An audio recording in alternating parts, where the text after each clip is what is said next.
ہر دور میں ہوتا کیا ہے، نبیوں کے جانے کے بعد فخلف من بعدی خلف اضاعوا الصلاۃ، جو پہلی چیز قوم ضائع کرتی ہے، چھوڑ دیتی ہے، وہ ہوتی ہے نماز۔ آج بھی دیکھ لیجئے، رمضان کا مہینہ ہے، ہر ملک میں ہر مسجد بھری ہوئی نظر آئے گی۔ پہلی شوال کو یہ فجر کی مسجدیں جو آج بھری ہوئی نظر آ رہی ہیں، آپ کو 4-5 صفوں کے علاوہ نظر نہیں آئے گا۔ یعنی یہ پوری قوم، یہ سارے ہمارے رمضانی یہ بھائی جو رمضان میں ابل کے آتے ہیں اور پہلی شوال سے غائب ہو جاتے ہیں، یہ نماز کے ضائع کرنے والے ہیں۔ ان کو سوچنا چاہیے، قیامت کے دن پہلا سوال نماز کا ہوگا، اور اس سے بڑھ کر واضح طور پر رسول صلی اللہ علیہ وسلم نے فرمایا الصلاۃ یفرق بین المسلم والکافر، نماز ہی فرق کرتی ہے ایک اللہ کے بندے مسلم میں، فرما بردار میں، اور ایک انکار کرنے والے نافرمان میں۔ جو نماز نہیں پڑھتا تو جان لو کہ وہ اللہ کو نہیں مانتا، اس کا حق ادا نہیں کرتا۔ دنیا میں اللہ نے دنیا والوں کو، اللہ اپنے نافرمانوں کو بہت بڑا چڑھا کر دیا ہے، تو وہ لوگ ایمان والوں سے کہتے ہیں بتاؤ ہم دونوں میں کس کی حالت، کس کے گھر، کس کی سواریاں، کس کا کھانا پینا اور محفلیں شاندار ہیں، ہماری یا تمہاری؟ اب دیکھ لو۔ لیکن لوگوں کو سوچنا چاہیے، یہ دنیا کی زندگی، کسی کے پاس کتنی ہی دولت کیوں نہ ہو، ایک دن اسے اس دنیا سے جانا ہے، اور وہ دولت مند آدمی اپنے پیچھے اپنی اولاد میں تفرقہ ڈال دیتا ہے، وہ اللہ کا ماننے والا اگر نہ ہو تو۔ یہ لوگ کہتے ہیں کہ رحمان کو بیٹا بن، رحمان نے بیٹا بن، وَقَالُوا اتَّخَذَ الرَّحْمَنُ وَلَدًا، یہ کون کہتے ہیں؟ یہودی بھی کہتے ہیں عزیر علیہ السلام خدا کے بیٹے ہیں، عیسائی بھی کہتے ہیں کہ عیسیٰ علیہ السلام خدا کے بیٹے ہیں۔ لَقَدْ جِئْتُمْ شَيْئًا اِدًّا، تم بہت سخت بیہودہ بات گھڑ کر لائے ہو، تمہاری بات سن کر آسمان کانپ رہا ہے، تَكَادُ السَّمَاوَاتُ يَتَفَطَّرْنَ مِنْهُ وَتَنشَقُّ الْأَرْضُ، تمہاری بات سن کر تو آسمان پھٹ پڑیں، زمین شق ہو جائے، پہاڑ گر جائیں۔ أَن دَعَوْا لِلرَّحْمَنِ وَلَدًا، کہ تم نے رحمان کے لیے اولاد ہونے کا دعویٰ کیا ہے۔ وَمَا يَنبَغِي لِلرَّحْمَنِ أَن يَتَّخِذَ وَلَدًا، رحمان کی یہ شان نہیں کہ وہ کسی کا بیٹا بنائے۔ اب کان کھل کر وہ آیت سنیے، اور اپنے گھروں میں جتنے جو بھی قرآن جس کے ترجمے رکھے ہوئے یہ ترجمہ سماعت فرمائیے۔ آیت نمبر 93 سورۃ مریم، ان کل من فی السماوات والارض الا اتى الرحمن عبدا، اس کائنات میں جو کچھ ہے وہ سارے کے سارے اللہ کے غلام ہیں۔ ان آتی الرحمانی عبدا، عبد کے معنی میں آپ کے سامنے کیا عرض کیے تھے، ہم نے کیا نام بنائے، لفظ کیا دیا، بندہ، اس سے ہم بڑے خوش ہیں، جبکہ حقیقت کیا ہے، عبد کے حقیقی معنی غلام کے ہیں۔ پھر آخری بڑی آیتیں، 3 آیتیں بڑی پیاری ہیں، یاد ہو تو اگر کوشش ہو تو یاد کر لیے۔ ان الذین آمنوا وعملوا الصالحات سیجعل لهم الرحمن ودا، جو لوگ ایمان لا کر نیک عمل کریں گے، اللہ ان کے دلوں میں ایک دوسرے کے لیے محبت ڈالے گا۔ آج مسلمان ہمارے ملکوں کے دیکھیے، ہم ملک کی بنیاد پر، ہم فقہی بنیاد پر، ہم خاندان کے حنفی شافعی مالکی فقہی بنیاد پر، ہم خاندانی سید غلام مرزا مغل پٹھان، ان بنیادوں پر ہمارے دل ایک دوسرے سے پھٹے ہوئے ہیں، اور جتھا بندیاں ہم نے کی ہیں، جبکہ اللہ فرما رہا ہے کہ ایک اللہ، اس کے رسول، تمام رسولوں پر ایمان لاؤ، کتابوں پر، آخرت پر، اور نیک عمل زندگی میں کرو جو اللہ نے قرآن میں حکم دیا ہے، نبی نے تعلیم دے کر عملاً بتایا ہے، تو اللہ تمہارے دلوں میں محبت ڈال دے گا۔ اے نبی صلی اللہ علیہ وسلم، فَإِنَّمَا يَسَّرْنَاهُ بِلِسَانِكَ، ہم نے اس قرآن کو، کلام کو آسان کر دیا ہے آپ کی زبان میں، تاکہ آپ اس کے ذریعے لِتُبَشِّرَ بِهِ الْمُتَّقِينَ، جو اللہ کی ناراضگی سے بچنے والے ہیں ان کو خوشخبری دیں، وَتُنذِرَ بِهِ قَوْمًا لُدًّا، اس کلام کا جو نہ ماننے والے ان کو ڈرائیے، ہٹ دھرم لوگوں کو ڈرائیے، اور بتا دیجیے ان کو کم اہلکنا قبل من قرن، اس سے پہلے ہم نے کتنی ہی قوموں کو ہلاک کیا تھا، هل تحس منهم من احد او تسمع لهم رکزا، کیا ان کی بھنک کوئی آواز سنائی دیتی ہے یا ان کا کوئی نشان تمہیں نظر آتا ہے؟ سورہ مریم مکمل ہوا۔ سورہ طٰہٰ بڑا طویل سورہ ہے، 135 آیات ہیں، جن میں سے آج یہاں سورہ طٰہٰ بھی ہم مکمل کریں گے۔ چھوٹی چھوٹی آیات ہیں، دیکھیے پہلی آیت طٰہٰ، نبی کریم صلی اللہ علیہ وسلم کے 99 ناموں میں سے ایک نام، یہ نام بھی ہے اور ایک آیت بھی ہے، جب ہم دہرائیں گے 10 نیکیاں لکھی جائیں گی۔ اللہ تعالیٰ رسول اللہ صلی اللہ علیہ وسلم کی جو بے چینی ہے کہ میری قوم میری بات کو کیوں نہیں سن رہی ہے، غم ہے، صدمہ ہے، افسوس ہے، تو اللہ تعالیٰ ٹوک رہا ہے، اے نبی صلی اللہ علیہ وسلم ما انزلنا علیک القرآن لتشقی، ہم نے یہ قرآن اس لیے نازل نہیں کیا کہ آپ مصیبت میں پڑ جائیں، غم و غصے میں تکلیف میں پڑ جائیں۔ یہ کیا ہے؟ الا تذکرۃ لمن یخشی، جو اللہ کی ناراضگی سے بچنے والا ہے، یہ اس کے لیے کہ ریمائنڈر ہے، یاد دہانی۔ کس نے نازل کیا؟ تنزیلا ممن خلق الارض والسماوات العلی، اس کو اس نے بھیجا ہے، اس نے نازل کیا ہے، جو زمین کو اور بلند آسمانوں کا مالک ہے، اس نے پیدا کیا ہے۔ اور پوری کائنات کے بننے کے بعد الرحمن علی العرش استوی، چونکہ مکے والے رحمان نہیں جانتے، اللہ تعالیٰ بار بار اس لفظ کا استعمال فرمان، پھر رحمان نے اپنا کائنات کے تخت پر اپنے جلوہ فرما ہوا۔ یہاں سے پھر وہی تعلیم دی جا رہی، اللہ لا الہ الا ہو لہ الاسماء الحسنی، آپ آہستہ پکارو، یہ زور سے۔ اللہ تعالیٰ ہر بات کو جانتا ہے، وہ ایک ہے، وحدہ لا شریک ہے، اس کے بڑے پیارے نام ہیں۔ یہاں سے حضرت موسیٰ علیہ السلام کا ذکر ہے کہ وہ جب مدین چلے گئے جوان ہو کر، ایک آدمی کا مصر میں خون ہوا، مصر چھوڑ کر مدین چلے گئے، شادی کی 10 سال گزارے، بال بچوں کو لے کر آ رہے ہیں۔ مدین اور مصر کے بیچ میں بڑا صحرا ہے، ڈیزرٹ آف سینا، وہاں پر ایک پہاڑ ہے کوہ طور، وہاں کے دامن میں اللہ تعالیٰ نے حضرت موسیٰ علیہ السلام سے خطاب کیا اور فرمایا اننی انا اللہ لا الہ الا انا فاعبدنی، میں ہوں تمہارا اللہ، میرے علاوہ کوئی خدا نہیں ہے، لہذا تم میری ہی غلامی بجا لاؤ، واقم الصلاۃ لذکری، اور میری یاد میں نماز قائم کرو۔ اے موسیٰ تمہارے ہاتھ میں کیا ہے؟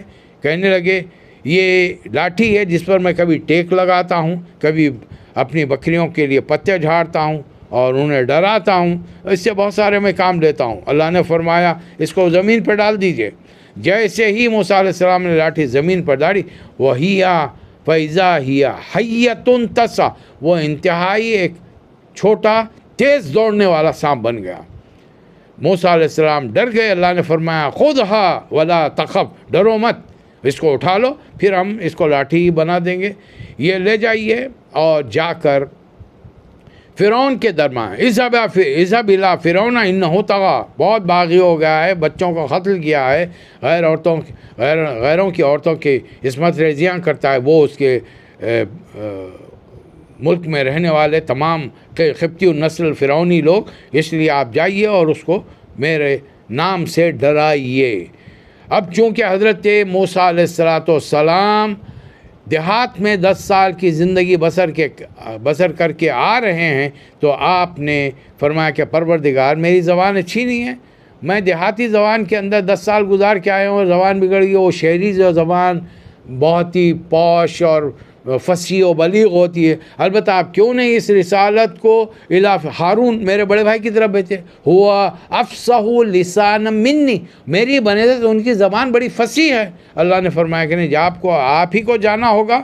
تو حضرت موسیٰ علیہ السلام اب دعا کر رہے ہیں۔ لوگوں نے تو یہ قصے کا ایک بچپن کا واقعہ بنا کر کہ موسیٰ علیہ السلام نے منہ میں انگارہ ڈال دیا، ان کی زبان جلا دی، ان کو حقلا بنا دیا، نعوذ باللہ من ذالک۔ نبی آدمی کتنا ہی اعلیٰ درجے کا مقدس نبی کیوں نہ بن جائے، اگر وہ حقلا کے تبلیغ کرے گا، امتی ہنسیں گے، مذاق اڑائیں گے، دل لگی ٹھٹا کرے گی۔ زبان میں چونکہ دیہاتی پن آ گیا تھا، اس لیے حضرت موسیٰ علیہ السلام نے دعا کی، قال رب اشرح لی صدری ویسر لی امری واحلل عقدۃ من لسانی یفقہوا قولی۔ ڈاکٹر ذاکر نائک کی تقریریں سن کر ہمارے بچوں کو یہ چار آیتیں یاد ہو گئی ہیں، معنی بھی سن لیجئے۔ پہلی آیت نمبر 25، اے اللہ میرے سینے کو کھول دے، رب اشرح لی صدری، میرا سینہ کھول دے، وہ یسر لی امری، میرے کام کو آسان بنا دے، واحلل عقدۃ من لسانی، میری زبان کی گرا کو سلجھا دے۔ یہ لوگوں نے گرا کو گاٹھی سمجھ لیا، یہ جو دیہات میں جا کر زبان بگڑ گئی ہے، اس کی اصلاح کی بات ہو رہی۔ یفقہوا قولی، تاکہ لوگ بڑی آسانی سے میرے وہ فصاحت بلاغت نہ ہوں، یا پھر اتنی سادگی بھی دیہاتی زبان نو کے لوگوں کے سمجھ میں آئے، اس لیے لوگ میری بات سمجھ سکیں۔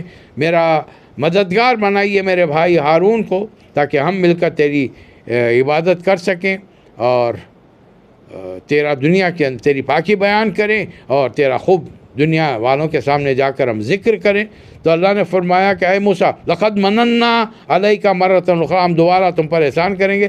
یاد کرو وقت جب پہلی بار جب ہم نے تمہاری والدہ حاملہ ہوئیں اور تم ماں کے پیٹ میں تھے، اس وقت فرعون کا حکم تھا کہ ہر پیدا ہونے والے لڑکے کو قتل کر دیا جائے۔ ہم نے تمہاری ماں پر وحی کی، اذ اوحینا الی امک ما یوحی، ہم نے تمہاری والدہ پر وحی کی تھی کہ جب بچہ پیدا ہو جائے اسے دودھ پلاؤ، اور جیسے ہی اس خطرہ محسوس ہو ایک ٹوکرے میں ڈال کر بہا دینا۔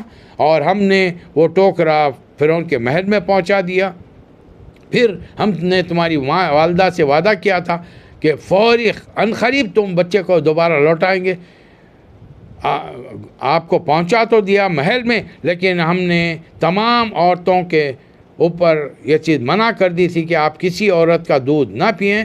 اور آپ کی بہن جو آپ کو دیکھتے ہوئے آئی تھی، اس نے محل والوں کو بتایا کہ خاتون ایسی ہیں یہ بچہ جن کا دودھ پی لے گا، اور آپ کی والدہ کو بلایا گیا۔ فوری آپ نے اپنی والدہ کا دودھ پی لیا۔ اب حضرت موسیٰ علیہ السلام پہنچ گئے فرعون کے دربار میں، اور جا کر ان سے کہا، فرعون نے سوال کیا فمن ربکما یا موسیٰ، موسیٰ علیہ السلام ہارون علیہ السلام دونوں پہنچ گئے تو وہ دونوں سے پوچھا تم دونوں کا رب کون ہے؟ اس زمانے میں بادشاہ وقت کو بھی رب کہا جاتا تھا، جیسا آج کل کے گلف میں لوگ ارباب کون ہے بولتے ہیں، اسپانسر کو یہاں کے لوگ عربی ٹرمینالوجی میں ارباب کہتے ہیں۔ رب کے معنی اللہ نے بڑے وسیع پیمانے پر دیا ہے، اس کے کئی معنی جمع کریں گے تو ایک رب بنے گا۔ اچھا، جو مجھے تم تبلیغ کرنے کے لیے میرے سے پہلے جو باپ دادا گزرے ان کا کیا ہے حساب؟ تو موسیٰ علیہ السلام نے دیا، میرے رب کے پاس ہر چیز لکھی ہوئی موجود ہے، ہر ایک کا ایک آدمی کا ہر ایک کا حساب ہے۔ پھر کیا تم کوئی معجزہ لے کر آئے ہو؟ تو فوری لاٹھی ڈال دی۔ درباریوں نے کہا کہ بھئی یہ تو جادو ہے، ہم مقابلے میں بھی ایسے ہی جادو کو لائیں گے، جادوگروں کو لائیں گے، کوئی دن مقرر کرو۔ قال موعدکم یوم الزینہ، تمہارا جو نیشنل ڈے ہے اس دن ہم یہ دن مقرر کریں گے۔ اور وہ دن مقرر ہو گیا۔ مقررہ دن فرعون اس بڑے اسٹیڈیم میں آیا، پوری قوم جمع ہو گئی، کئی سو جادوگر اسٹیڈیم کے میدان میں آ گئے، اطراف میں لوگ بیٹھے ہوئے ہیں، بادشاہ وقت دیکھ رہا ہے۔ یہ تمام جادوگر جب قریب آئے تو انہوں نے پہلی چیز جو مانگی، دوسرے سورے میں ہم پڑھ چکے ہیں، انہوں نے فرعون سے انعام مانگا، اور فرعون نے کہا کہ نام، ہم تمہیں مال دولت دیں گے، تم ہمارے خاص آدمی بنو گے۔ جب یہ مقابلہ شروع ہوا تو حضرت موسیٰ علیہ السلام نے فرمایا وَيْلَكُمْ لَا تَفْتَرُوا عَلَى اللَّهِ كَذِبًا، شامت کے مارو جھوٹی تہمتیں مت باندھو، ورنہ ایک سخت عذاب تم پر آئے گا اور تمہارا ستیہ ناش ہو جائے گا، جس سے تم دنیا اور آخرت میں نامراد رہو گے۔ لوگوں میں اختلاف ہوا، لیکن کچھ لوگوں نے کہا باہر والوں کہ بھئی یہ دونوں تو جادوگر، تم بھی اپنے جادو سے ان کے جادو کا زور توڑ دو۔ آخر کار مقابلہ ہوا، جادوگروں نے پہلے اپنی رسیاں ڈالیں، حضرت موسیٰ علیہ السلام کو وہ ساری رسیاں بڑے بڑے سانپ اور اژدہے نظر آنے لگے۔ فَأَوْجَسَ فِي نَفْسِهِ خِیفَةً موسیٰ، اور حضرت موسیٰ اپنے دل میں ڈر گئے۔ اللہ کو کہنا پڑا لا تخف انک انت الاعلی، کوئی خوف محسوس مت کرو، تم ہی کامیاب رہو گے۔ اب تمہارے ہاتھ میں جو لاٹھی ہے وہ ڈالو، ان کے جھوٹے جادو کو وہ نگل لے گی۔ جیسے ہی موسیٰ علیہ السلام نے لاٹھی ڈالی، اس نے جادوگروں کی پھینکی ہوئی تمام اژدہا بن کر جادوگروں کی رسیوں اور لاٹھیوں کو نگل گئیں۔ اور یہ منظر دیکھ کر فَأُلْقِيَ السَّحَرَةُ سُجَّدًا، تمام جادوگر سجدے میں گر پڑے اور بے اختیار کہنے لگے آمنا بربی ہارون و موسیٰ، ہم ہارون اور موسیٰ کے رب پر ایمان لائے۔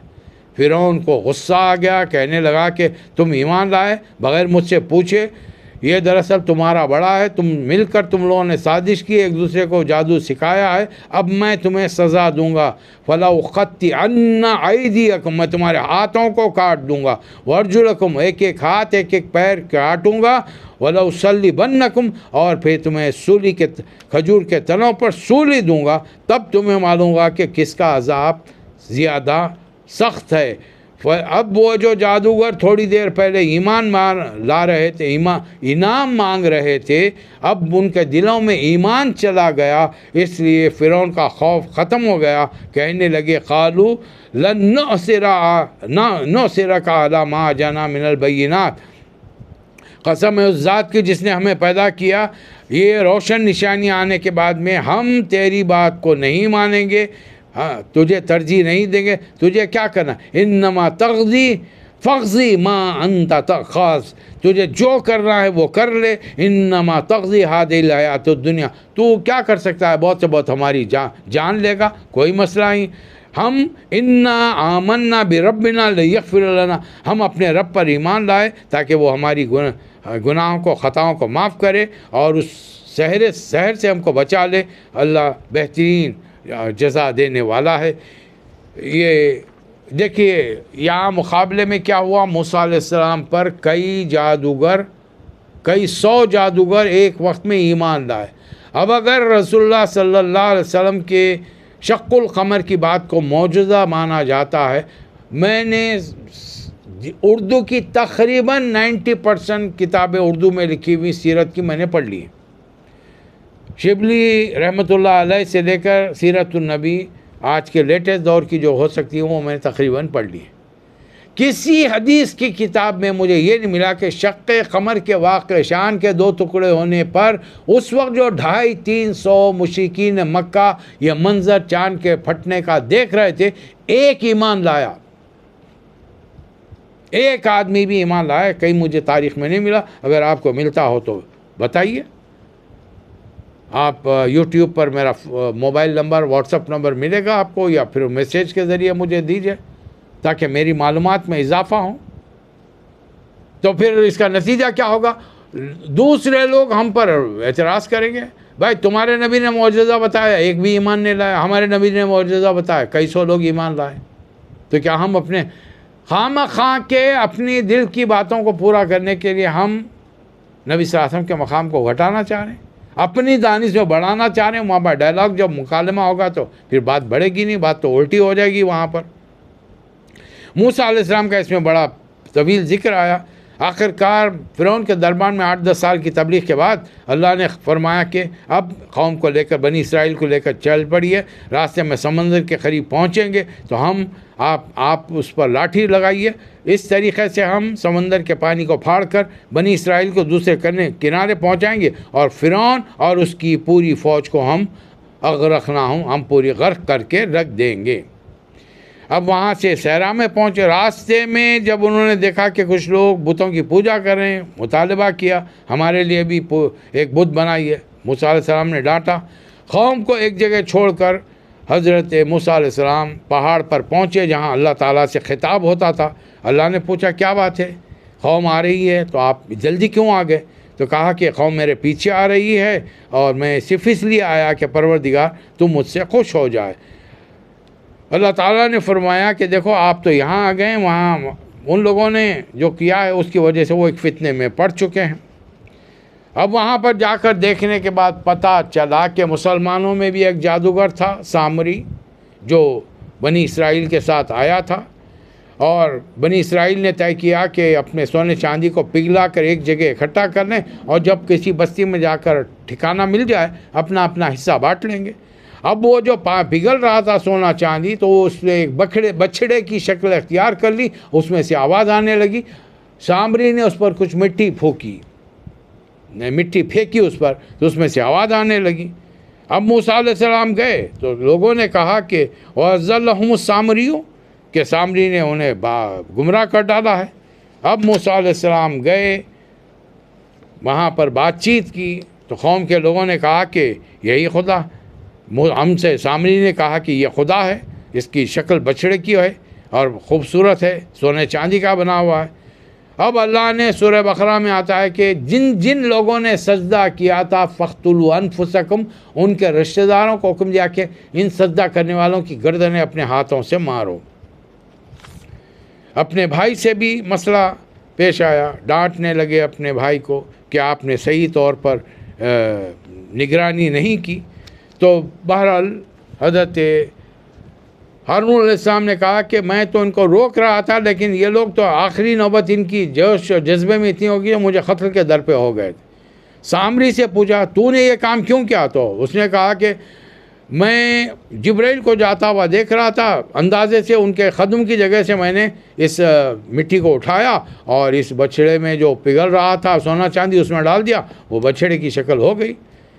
موسیٰ علیہ السلام نے فرمایا کہ آج سے تیری سزا یہی ہے کہ زندگی بھر لوگوں سے کہتا گیا لا مساس، مجھے کوئی چھو مت، چھوئے گا تو اسے نقصان ہوگا۔ بہرحال اے نبی صلی اللہ علیہ وسلم کذالک نقص علیک من انباء ما قد سبق، یہ ہے وہ نبیوں کے پرانے واقعات جو ہم آپ کو خاص طور پہ سنا رہے ہیں۔ اب جو اس سے منہ موڑے گا، اس میں درس نصیحت ہے، جو منہ موڑے گا قیامت کے دن اپنے ہی گناہوں کا بوجھ اٹھائے وہاں پر حاضر ہوگا۔ ہم نے یہ قرآن کو اے نبی صلی اللہ علیہ وسلم کذالک انزلناہ قرآن عربیوں اور صرفنا فیہ من الوعید، اس قرآن کو عربی میں نازل کیا ہے، طرح طرح سے اس میں وارننگز دی ہیں۔ جو لوگ کجروی سے بچیں گے اور اسے قبول کریں گے ان کے لیے بڑا مقام ہے۔ اور ایک حکم دیا گیا ولا تعجل بالقرآن، قرآن میں جلدی مت کیجیے۔ حالانکہ آیت میں الفاظ کچھ اور ہیں، جب تک کہ وہی ہو رہی ہو جلدی مت کیجیے کہ رسول اللہ صلی اللہ علیہ وسلم اب دیکھ رہے ہیں کہ سورے بڑے بڑے نازل ہو رہے ہیں، 50 100 آیتیں، 75 آیتیں ہیں، 80 آیتیں، تو آپ ذرا جیسے کہ جبرائیل سے رسول اللہ صلی اللہ علیہ وسلم نے شکوہ کیا، جبرائیل آپ بار بار نہیں آتے، تو کہا کہ اللہ کے رسول ہم اللہ کے حکم کے پابند ہیں، اللہ جب ہمیں جانے کا حکم دیتا ہے تبھی آ سکتے ہیں، ہم اپنی مرضی سے آ جا نہیں سکتے۔ تو یہاں ایک معنی یہ ہے، لیکن ان معنوں سے ہمیں ملتا ہے کہ قرآن کو کبھی بھی اجرت کے فراٹے اسپیڈ آف لائٹننگ میں نہیں پڑھنا چاہیے۔ اور آج اس وقت ہر سب کانٹیننٹ کے 3 ممالک میں، ہندوستان، پاکستان اور بنگلہ دیش میں، ہمارے حفاظ اکرام بجلی کی رفتار سے قرآن سنا رہے ہیں۔ عالمون معلمون یعلمون تعلمون کے علاوہ بندوں کو ان بھنبھناہٹ کے علاوہ کچھ سنائی دیتا ہے، اس لیے کہ پیچھے کھڑے رہنے والے اللہ ماشاءاللہ 1-2 حافظ ہوں گے جو سمجھ رہے ہوں گے، بقایا بڑی اکثریت کو نہیں۔ وہ تو انتظار میں ہیں کہ امام اللہ اکبر کہے اور فوری ڈبکی مار کے وہ رکوع میں چلے جائیں۔ قرآن کو تیزی سے پڑھنے سے منع کیا گیا ہے۔ رسول اللہ صلی اللہ علیہ وسلم کے بارے میں اللہ نے فرمایا کہ آپ کو وہ علم جو تمام اللہ کے پاس ہے وہ سارا علم نہیں ہے بلکہ تھوڑا سا ہے، اللہ سے دعا کرتے رہیے، وہ خر ربی زدنی علما، اے میرے رب میرے علم میں اضافہ فرما۔ ابلیس اور شیطان کا، ابلیس کا اور آدم علیہ السلام کا واقعہ یہاں اثر نو بیان کیا گیا ہے کہ آیت نمبر 115 سے کہ ہم نے آدم کو حکم دیا کہ درخت کے قریب نہیں پہنچنا، لیکن بھول چوک ہو گئی، شیطان کے ورغلان، شیطان ایسے زاویے سے ایسی باتوں سے وسوسہ ڈالتا ہے کہ نبی ہونے کے باوجود حضرت آدم اور ان کی زوجہ حضرت ہماری تمام انسانوں کی ماں حضرت حوا بھول گئے اور دونوں نے پھل چکھ لیا، جس کے نتیجے میں جب اللہ نے حکم دیا تمام فرشتوں کو تو سب نے سجدہ کیا سوائے ابلیس کے، وہ سجدے میں نہیں گیا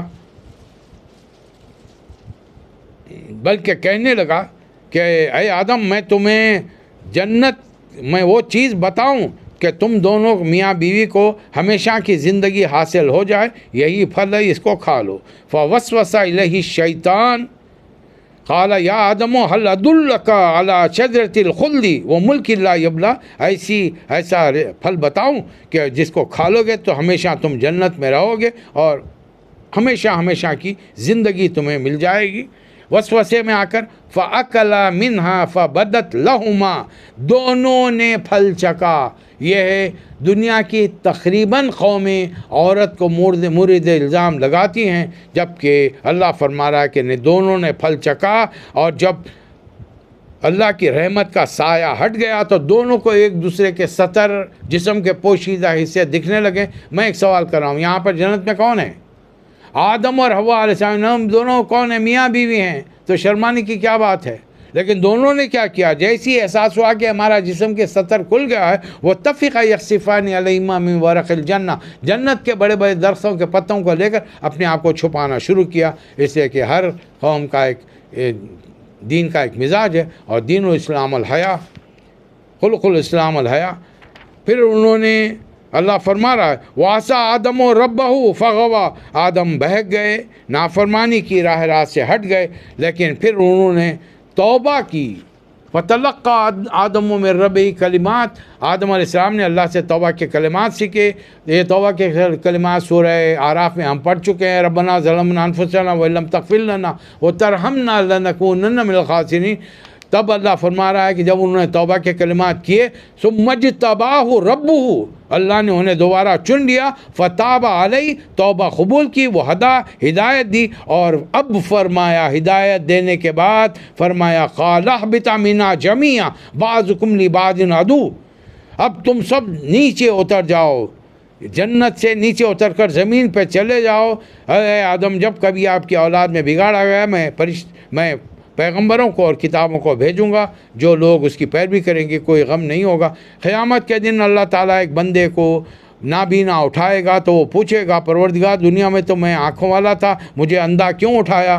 تو اللہ فرمائے گا میں نے آیات نبیوں کو بھیجا تھا اگر وہ تیرے دور میں آئے تھے، ورنہ کتابیں تیرے زمانے میں تھی، تو نے ان کی جانب توجہ نہیں کی، تو آنکھیں رکھ کر بھی دنیا میں اندھا بنا رہا، اس لیے ہم نے تجھے آج اندھا بنا کر اٹھایا ہے۔ اے نبی صلی اللہ علیہ وسلم فاصبر علی ما یقولون، جو یہ کچھ یہ کہہ رہے ہیں اس پر صبر کیجئے، صبح شام اللہ کی حمد و ثنا کیجئے، اور اپنی گھر والوں کو نماز کی تلقین کیجئے، وَأْمُرْ أَهْلَكَ بِالصَّلَاةِ، اور اپنے گھر والوں کو نماز کی تلقین ہمیشہ کرتے رہیے۔ یہاں پہنچ کر ہم سورہ طٰہٰ کا اختتام کر رہے ہیں، اور اس کے بعد آنے والا سورہ یہ سورۃ الانبیاء ہوگا، یہاں سے پارہ نمبر 17 شروع ہو رہا ہے، انشاءاللہ کل اس پر گفتگو ہوگی۔ اللہ تعالیٰ مجھے اور آپ کو توفیق عطا فرمائے۔ وآخر الدعوانا ان الحمد للہ رب العالمین۔